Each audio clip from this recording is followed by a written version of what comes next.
why are bento boxes designed for 4 to 8 people? And can you answer that and share some of the thought processes or the design principles that led the development in that way? Hmm.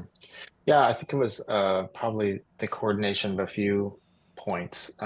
One was that in a lot of our work at SY Partners, we work with different team sizes for different purposes. Sometimes it's a duo for certain types of work. Sometimes it's a trio because sometimes a duo can get stuck and a trio can force momentum.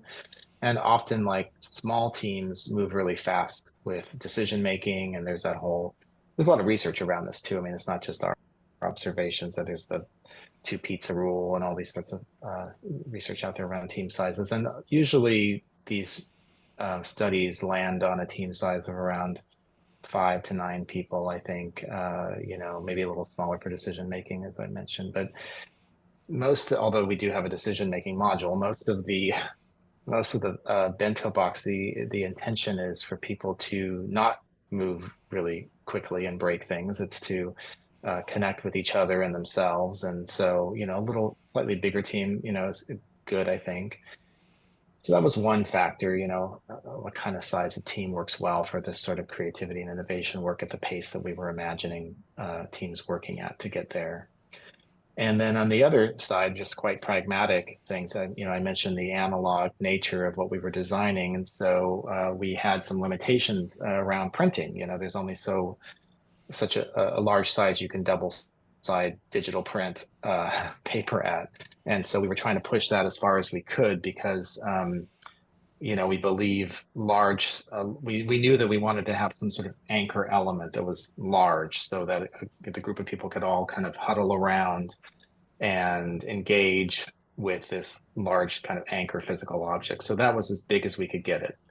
Um, and as we tested, we realized, oh, okay, 4 to 8 people, eight's really the limit, can work well with that size. And so that it's just a pragmatic dictation on the other end. And thankfully, the 2 points coordinate for what really works well for this type of teamwork. I think as an add-on to that, I would just say that, for me and having worked with the BentoBox and having seen several teams undergo the process, there's a certain intimacy that evolves from a BentoBox process. So one, it's a pretty safe space in which people are operating.